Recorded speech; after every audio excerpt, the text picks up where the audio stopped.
Valley Raceway in 1998 was a lucky track for Russell Ingall. Looks like that luck's continuing in 1999. Congratulations on a great win. That car finally looks very, very competitive.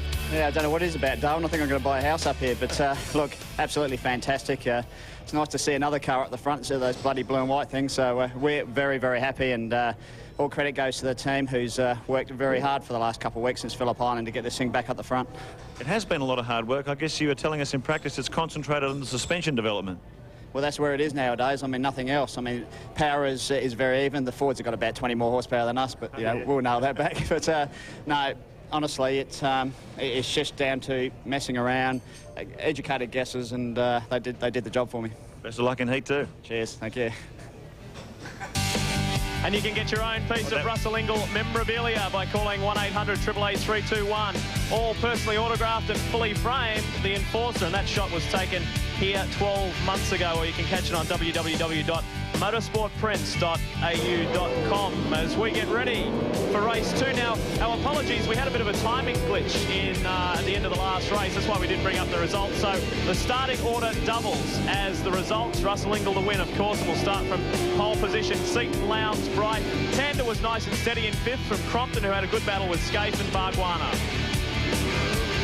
Row 5 looks like this. Dick Johnson and his former teammate John Bow. Larry Perkins and Tony Longhurst moving up the order after a pretty poor qualifying effort. Steve Reed and Mark Noske. Greg Murphy in the Wins Commodore and Mick Donoghue the privateer. Stephen Richards moved from 20th up to 17th. Wheel, Parsons, Tratt, all the way back to Darcy Russell in 24th position. Rodney Forbes and Mark Larkin, boy, he's having a tough time today. Stephen Ellery and Wayne Wakefield making his V8 Supercar debut. John Faulkner was in trouble. Cameron McLean too with that broken spoiler. Bobby Thorne and Paul Radisich, who had a broken rear axle housing. He has to start right from the back. You must be wondering what he needs to do to get a good result in this year's Shell Championship Series. It's been really tough. Well, Russell Ingall bringing the Mobile Holden Racing team's 15 race winning streak to an end. The HRT domination, well, for the moment is over. Glenn Seaton, a good second place. Yeah, well, there's no doubt about Seaton's race pace. The car's very quick, but he's still having trouble getting it off the line. Axle tramp, apparently. They're trying to get the rear shock absorbers or the rear geometry on this car worked out so it doesn't bang this axle into the ground. It makes it very hard. He has to get off the gas, then drive it off the line, and by that stage you can see how much Ingall had on him. And Brad Jones talking with the General Manager for Ford Racing, Howard Marsden. He said, I'm very pleased with what's happening, with what I'm seeing in the Shell Championship Series now, and the big difference is that these new Fords have been tested. Well, they have, and they're getting just a little bit more pace every time they go somewhere, and as you know, Glenn's pole position showed in the last race, he's certainly got the speed for a lap. The Pertec car did the fastest lap, and so they're really right on it at the moment. All right, watch for Craig Lowndes on the inside. He's starting from position 3. Ingall, will he get another blinder in the SLX VT? Glenn Seaton will be wanting to match him, that's for sure. Get ready, we're not too far away. Race 2 of 3, round 5. Can Ingall make it 2 from 2, or will Lowndes climb back up to where we're used to seeing him? Ingall, another great start. John Bell pulls out, tries to slip up the inside. Craig Lowndes also got away to a good start, and Jason Bright. Seaton has gone backwards as Bright squeezes over on Lowndes. He wants to consolidate that second spot. Let's hope they get through the first turn. Scaife is in there. It's very tight on the inside, and Bow right around the outside. Oh, yeah. Well, that Cat Racing Falcon came out of nowhere. He really got a great run under brakes in turn 1, and he's taken maximum advantage. He's up into the top 5. A great start from the Caterpillar Ford driver. Well, just as they drifted wide there, you can see a few rocks flying, and Wayne Wakefield suffered a problem there where a rock actually broke his wheel in the first race. Now, someone's gone off there. Is that Scaife running wide? Or yes, it is. Yep. Lowndes still in 3rd. Then we've got Tander 4th. 5th is Bow. Bargwanna tries the outside option. Look how tight it is. Plenty of biff and barge on that opening lap when they come up through the valley down toward Corporate Hill. There's always plenty of cars leading on each other. It's tough trying to squeeze this many cars through that little tight section of road. 27 V8s made the trip north, and look at that gap that he's opened on this opening lap. Around they come for the first time. There's a bit of a gap there as it looks like Garth Tander has got through on Craig Lowndes, so a nice move by the 22-year-old. Brad, this is a tough first lap. It is, and I was interested to watch Glenn Seaton in amongst all that. He's behind John Bow there now, but he was getting a bit of a belting around, and they're all bumping and grinding into one another, trying to make up a place here or there. Don't forget, they're all on cold tyres. They haven't got enough temperature in them, and they're probably a little light on pressure at the moment. Oh, look at that. Seaton's got some damaged bodywork. We go on board with the 1998 champion, 97 champion, I should say, as he gets locked in this three-way battle. There's There's the view from Mark Skate's car looking at the FTR Falcon. You can see just a light bit of damage to the rear bumper. Hopefully it'll break off, but Skate really applying the pressure as they come up to the valley for the second time. And listen to that engine in Skate's car when we're inside his car on those down changes. He's giving the thing a bit of a zap, a bit of a nudge and a bump there, let them know what's going on. It'll be interesting to see if they black flag Seaton for that dragging rear bumper bar. I really don't think it's much of a problem at the moment, but the officials might have a different point of view to me, and it'd be a pity if they did pull him up, because I really don't think it's a dangerous piece of...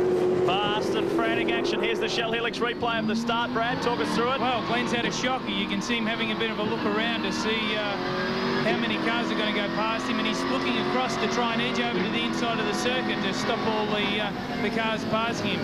At this point, he's probably decided to go wide. Bowes just rounded him up around the outside, and it's very slippery out there. You can see Bowes' car and Glenn's car not carrying the speed outside that the ones on the inside are. Here's a replay, another replay. This is Neil Crompton in the second of the Ford Tickford Racing AUs going off on turn 1.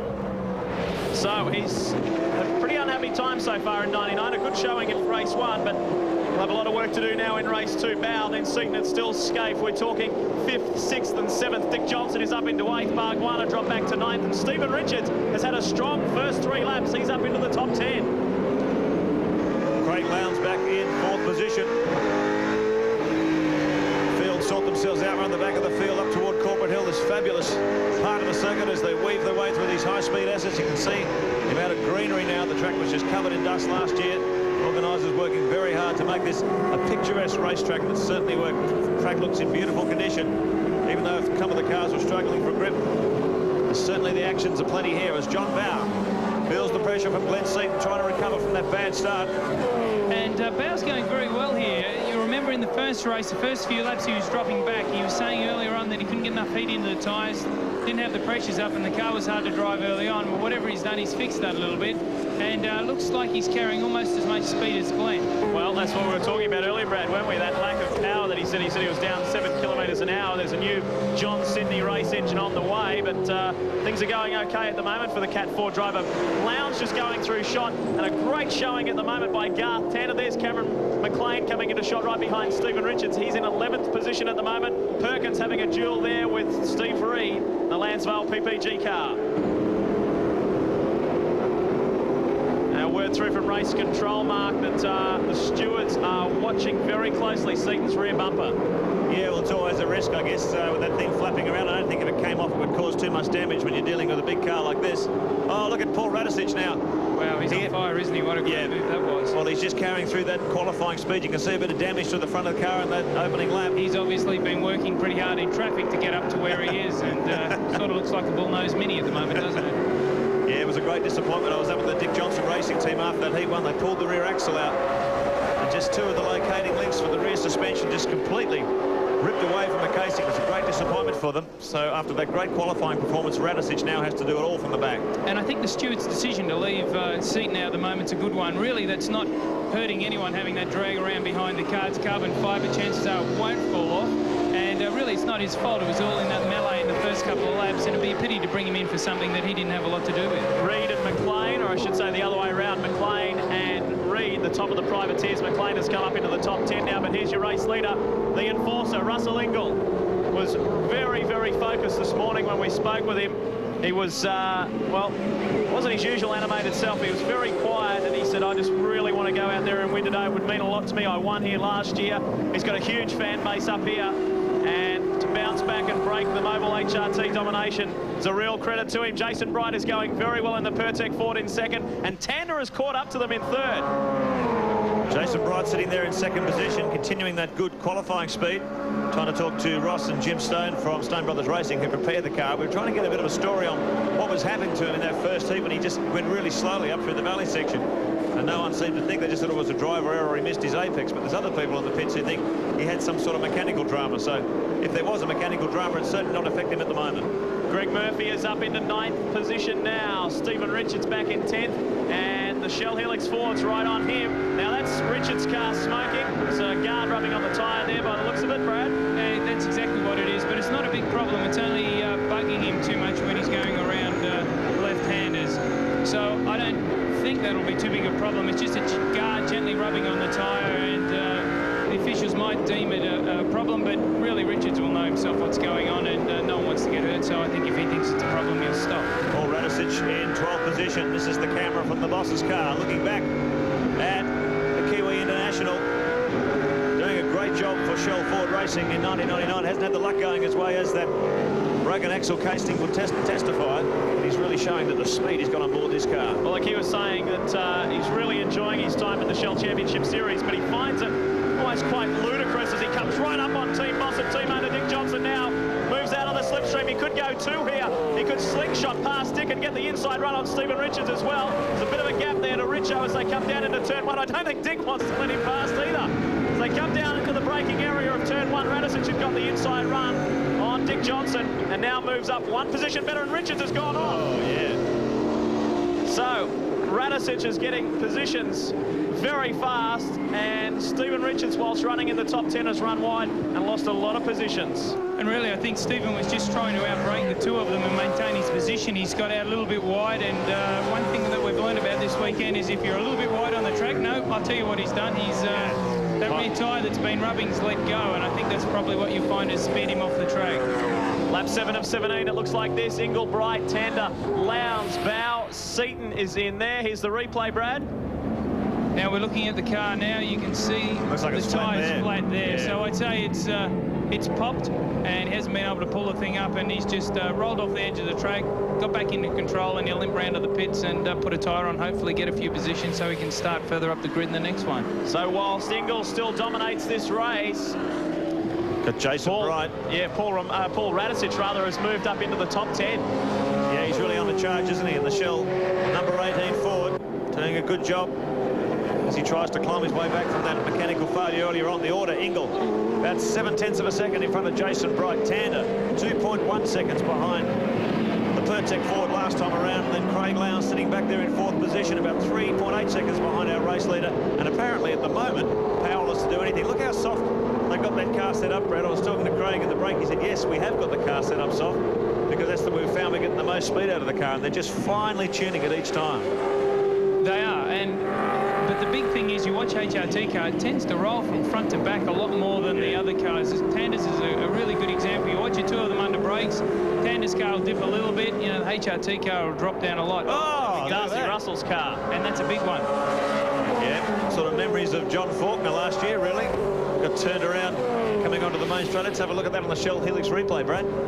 Well, looks like he's either had a tap from behind, maybe, or what's happened is maybe he's just get on the gas and lost it. But I think that here's another incident up the back. Rodney Forbes and John Faulkner together here. Oh, well, that's definitely a tap up the back. yeah. And I don't think Rodney Forbes would be very happy with that one at all. It looked like there was a bit of contact there, and Well, it looked like he might have been having a bit of a slide beforehand. I don't know if the stewards will make the decision, but look at this. Glenn Seaton now trying to fight his way back into contention. He's up behind John Bow. This is the battle. And he's quite desperate to get by him. He'd be able to see that Bow's holding him up. He'd be angry that he got a bad start, and he's looking to press on a little bit. It looks like he's got a bit more car speed at the moment, but being stuck behind Bow has allowed the first 4 to skip off to a 4-second lead, and he'll really struggle to pull that back even if he does get past Bow, I think. Look who's right behind him, Mark, is Mark Scaife. I was going to say, it's just interesting watching the team tactics of the Mobile Holden Racing team here. They know they haven't got the setup. They know they haven't got the race-winning package this weekend. But Jeff Gretsch's instructions to both Scaife and Lowndes was, look, don't panic. Just keep going around. We've got to keep picking up points. That's all they're thinking about. Quick shot there. The guy in the foreground is Gary Rogers, team owner of the Valvoline Cummins team, and his boys are going well. Tander is 3rd, and Bargwanna, well, was in the top 10. Bargwanna has disappeared from our timing monitor in the last lap, so that's no good. Bargwanna was well placed in 7th or 8th. This battle continues. We're talking 5th and 6th here. Bow in 5th as we go on board with Russell Ingle now, 1st and 2nd, and Bright is really challenging in the Pertec Ford now. Yeah, Picked up his first pole position here at Hidden Valley last year. Now he's turning it into good race results after a rather unfortunate round at Phillip Island. Bright, who's well placed in the championship, sitting in there right on Ingle's hammer. Looks like Mark Scaife getting in much closer to behind Tander. Oh, big break up. Big break lock up from Ingle as he comes up behind the slower traffic. And Russell would not be very happy about this. That's Mike Emery. I don't think Mike knows that he's even there. Oh, line. That's allowed Bright to get a fantastic run onto the straight. Yeah. And Lowndes on Tander. Look at them weaving as Lowndes weaved out of the draft and saw Darcy Russell's car there and tucked back in very quickly. Watch those two guys as they come past Mike Imrie. Bright's not close enough to make a challenge here as Lowndes pulls out as well. Bright trying to be the intimidator. He's got the headlights on, filling up the rear view mirror of Russell Ingall. I think he'd be a bit disappointed. He came onto the straight. He was clearly carrying more speed than Ingall, but with all that junk on the road, he really had to duck back in behind Russell, so he didn't cut a tyre down, and of course that means he had to get out of the throttle and he couldn't carry his speed. Have a look at this. Oh, anxious moments for Garth Tander as he cops a little touch there from Craig Lowndes. They go side by side into the braking zone, and Tander moves out a little bit on Lowndes. So they're muscling it hard for third spot. The ex-HRT car up against the latest one, which Lowndes incidentally will move on to a brand new car after this round. But Ingall leads the way. Scape still charging hard in second, and Cameron McLean up into 8th.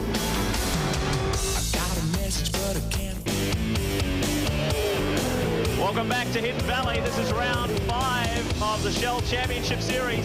Ingall, Bright, Tander and Lowndes, they're your top 4 at the moment. Now, Bargwanna has reappeared on our timing monitors. Our apologies there, but our official timing system is a little substandard here this weekend as Lowndes makes an inside move on Garth Tander. Now, Tander was very slow out of that corner and is continuing to go slowly. He's got a problem. He came out of there very, very slowly. Let's see if he picks up race speed or he limps into the pits. Oh, look, he's gone off the track. Looks like a major problem for the Valvoline Cummins Commodore. That's a great disappointment. He was going so well in that top 3, fighting for position with Craig Lowndes. John Bauer wraps him up. So it looks like problems for the second Valvoline Cummins Commodore. Well, is he suffering tyre problems? We've already seen Stephen Richards exit this race. It seemed a bit strange as he came out. Was he going to go into the pits? No, he's staying out there. So I don't know what that was. He came very slowly out of the valley section, but ran off the road as he took the left-hander down toward the pits. Word through that John Faulkner has received a stop-go penalty, perhaps for that incident with Forbes, as Scaife now comes up on Garth Tander. So the order's changed a little bit. Seaton's now up to 4th. Bowers running 5th. Tander 6th. Scaife 7th. Bargwanna 8th. Radicic has come up to 9th ahead of Greg Murphy in 10th. There's your Mitre 10. Lap score, lap 13 of 17. And we welcome into the commentary box former Castrol Cougar, Melinda Price. Now, Melinda, you're joining the GTP ranks in the Kmart Vectra soon. Yes, we've made the debut this weekend with Sam Newman driving his car, and mine will be ready at Sandown. Can't wait to get back out on the track. Now, we know that you and Karen got a lot of fans during the Castrol Cougars days. How are you in terms of a future drive in a V8 supercar, just quickly? Well, there's nothing on the cards at the moment. I guess we're getting the Vectra thing up and running, and I'm just rapt to be back out on the track and working with Gibson Motorsport. But I'm sure, you know, V8s is where I want to be, and I'll be looking at trying to pick up a co-drive for Bathurst. Well, great to talk to you, and we look forward to seeing you on the trackside episodes and how you go in the Holden Vectra. Thank you. Melinda Price there, former Castrol Cougar, still staying with Holdens, but somewhat lower horsepower, moving on to the Vectra mark. We'll look forward to seeing Sam and Melinda in the GTP Championship. Starting lap 14 of 17, our race leader Russell Ingall, withstanding enormous pressure from Jason Bright, the Ford Flyer, fastest man here last year. He's got the lights on. I'm not sure Russell will be paying much attention to that. Well, as I say, he's maybe trying to intimidate him. Get that flash in the rear view mirror of those headlights every couple of seconds.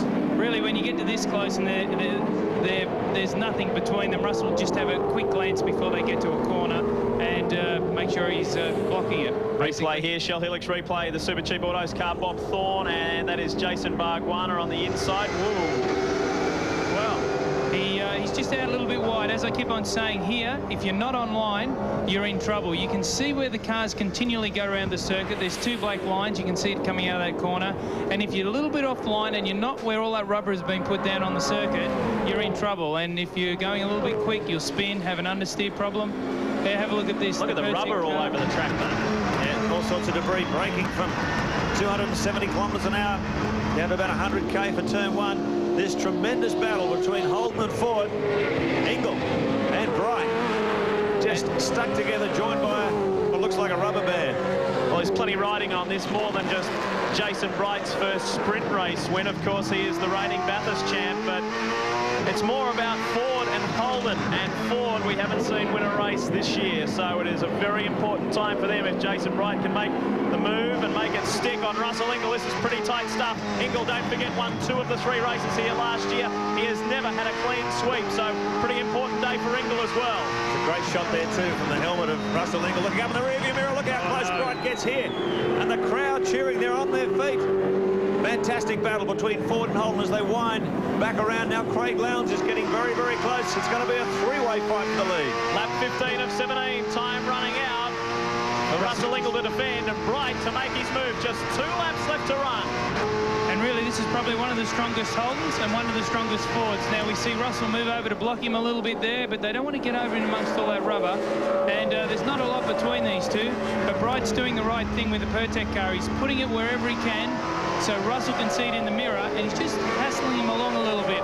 Only needs to be a tiny mistake by Russell to overrun the entry of one of these corners, and Bright will be through like a flash. Well, Brad, what are your thoughts? Russell's got to be in the better position, doesn't he? Of course he is, because he's leading, but Bright's going to have to consider Lowndes now, because Lowndes is going to be knocking on his door real soon. Exactly, and he'll be taking a bit of the heat off Russell, as strange as that sounds, because now Bright's got to worry about what Lowndes is going to do. So he's not being able to run across from one side of the track to the other to intimidate Russell or to try and position his car so he can make the most of it. He's going to have to make a decision. Okay, am I going out after Russell, or do I stay in front of Lowndes? Well, and we're going to stay with this battle, Brad, right to the end. This is great stuff. 1, 2, and 3. We have got 1 lap to run. This is the top 3. It is Ingall who leads the way from Bright. Watch Lowndes. Will he be close enough to pull out of the draft? He's got a bit of ground to catch up on the Pertec Ford of Jason Bright. He's the meat and the sandwich, the Ford in between 2 Holdens. On the inside of David Parsons. And, well, Jason's going to have to come up with something pretty special from here, I'd say, Brad. Well, yeah, he's either going to have a massive lunge or Russell's going to make a mistake. And really, Russell's driven faultlessly through this race. And the truth of the matter is, Lowndes is closer to Bright than Bright is to Russell. So I think Brighty will be happy just to stay in front of Lowndes until the end of this race. But Lowndes is having a big go at him. I mean, around the outside and the hairpin, that's pretty brave stuff. Some brilliant camera work there. The nice close-up shot on to see if Lowndes was going to give Bright a little bit of a kiss. So we're less than a quarter of a lap to run in race 2 here at Hidden Valley. And Russell Ingall is well on the way to a clean sweep. He got away to another brilliant start alongside Seaton. This is Lowndes' last shot. And you've got to say, Lowndes, the HRT team have done it again. It's a fantastic effort. They've come from a car in the first race that didn't quite have the pace to, obviously, of these 3, he's the fastest on the track at the moment. Russell Ingall, the enforcer, makes it 2 from 2 as he comes down to the line from start to finish. Wasn't headed. Jason Bright, a very strong drive to finish second. And there you go. Russell will be very relieved to get that one out of the way. Glenn Seaton will come home in 4th behind Craig Lowndes. A very strong drive also by the Cat Ford in John Bow. Bargwanna 8th and Radicic, a tremendous drive from rear of field. There he is on screen there into 8th position, or rather 9th position, ahead of Greg Murphy. So a really good drive there.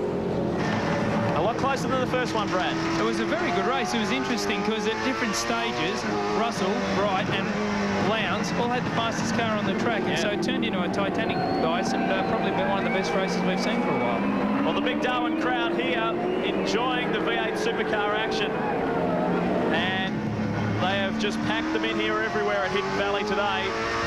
And they have to love Russell up here. He's been unbeatable. Yeah, exactly. So Lowndes won the first race last year. Russell has now won the last 4 races at Hidden Valley in a row. He's got the net on the door down, waving to the fans and really enjoying a great time in the hot north. As we check the final placings on your Shell Helix race score, Ingall makes it 2 from 2. Seaton in for good 4 from Bow. Tander, felt sorry for Tander there as he drifted back. Scape and Radicic, an unbelievable drive.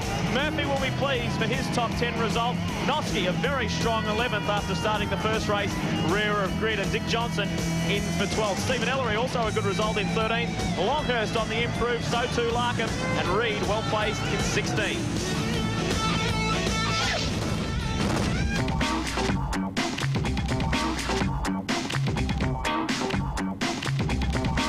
Yes, it's a beautiful place, the Northern Territory, and Hidden Valley Raceway particularly is a beautiful place for Jason Bright at the moment. Boy, you're in the thick of things there. What a battle.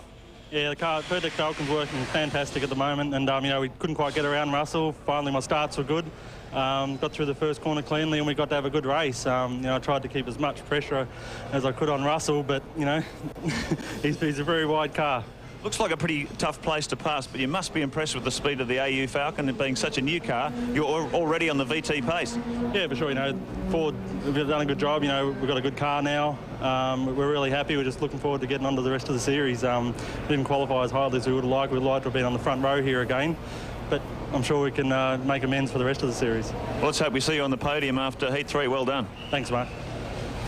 Well, in 2 rounds' time on July 11th, round 7 of the Shell Championship Series, we go to Queensland's Willowbank Raceway, a brand new circuit on the series. There's much excitement and much anticipation about that, and things are really starting to take shape out there in Queensland, out at the Willowbank circuit. Some of the drivers who have been there anticipate it to be a very fast circuit, and in the coming weeks, a few of the Queensland-based V8 supercar teams will get to taste what the new Willowbank circuit is all about. Now, updating you on our competition winner for the latest of the... Yes, I am, Barry. It's a great challenge for me, and you know, I'm settling into this type of racing and these type of cars fairly well.